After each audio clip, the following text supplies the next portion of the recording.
मुख्यमंत्री ममता बनर्जी कहती हैं कि आप बंगाल की बात करते हैं, उत्तर प्रदेश भूल जाते हैं, अपने खुद के भाजपा के शासित राज्य भूल जाते हैं।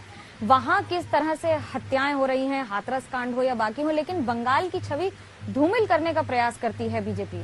देखिए, किसी भी भाजपा शासित राज्य की चर्चा करने के लिए मैं तैयार हूं, उसको सापेक्षता में देखना पड़ेगा। उत्तर प्रदेश में पहले क्या था, आज क्या है। तो योगी जी ने स्थिति को बहुत सुधारा है, और ममता जी ये बता दे कि पहले बंगाल में क्या था और वो कहां पर लेकर आई, तो केवल और केवल डिटोरिएशन है। चाहे लॉ एंड ऑर्डर की बात है, चाहे इंडस्ट्रियल डेवलपमेंट की बात है, चाहे रोजगार की बात है, चाहे सीमा पर गाय तस्करी की बात है, चाहे घुसपैठ की बात है, हर जगह डिटोरिएशन। आपने सीमा की बात की, बीएसएफ इंचार्ज है जो कि आपके अंतराधीन है, तो कैसे राज्य जिम्मेदार है अंतर्राष्ट्रीय सुरक्षा के लिए, अंतर्राष्ट्रीय सीमा पर? इसके लिए हर बार राज्य को जिम्मेदार ठहराना क्या ठीक है? देखिए, जब तक स्थानीय पुलिस का सहयोग नहीं मिलता, तब बंगाल और बांग्लादेश की बॉर्डर, भारत और बांग्लादेश की बॉर्डर बड़ी भौगोलिक रूप से कठिन बॉर्डर है।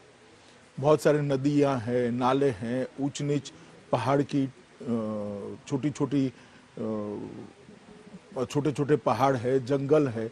जब तक स्थानीय प्रशासन, डिस्ट्रिक्ट मजिस्ट्रेट और डिस्ट्रिक्ट एसपी का सहयोग नहीं मिलता, अकेला बीएसएफ नहीं कर सकता, क्योंकि बीएसएफ का दायरा सीमित है और एक अंतर्राष्ट्रीय षड्यंत्र है। षड्यंत्र के तहत जो लोग लिप्त है, उस पर कदम उठाने का अधिकार बीएसएफ को नहीं है, वो स्टेट यूनिट को ही करना पड़ेगा। बीएसएफ की कई बार सूचना देने के बाद भी स्टेट यूनिट ने उन पर कदम नहीं उठाया, उनको संरक्षण प्राप्त है। राज्य सरकार, मुख्यमंत्री ममता बनर्जी का बार बार यही आरोप है कि आप सेंट्रल एजेंसीज का इस्तेमाल करके बंगाल के अधिकारियों को, बंगाल के नेताओं को, खास तौर से टीएमसी को टारगेट करके परेशान करते हैं। कैसे देखते हैं आप इसको? देखो, उदाहरण दे तो जवाब दे पाए। मैं तो कह रहा हूं कि भाई, हमारे कार्यकर्ताओं के साथ प्रताड़ना हो रही, पूरी दुनिया जानती है, पूरा मीडिया जानता है। आप भी अगर फील्ड में घूमती होती तो आपको मालूम पड़ता। बैलेंस करने के लिए आप सवाल पूछो, वो तो ठीक है, मुझे जवाब देना पड़ेगा, परंतु आपको भी स्थिति मालूम है कि बंगाल के अंदर भारतीय जनता पार्टी के कार्यकर्ताओं पर बहुत अन्याय हो रहा है, अत्याचार हो रहा है, जाने भी जा रही है।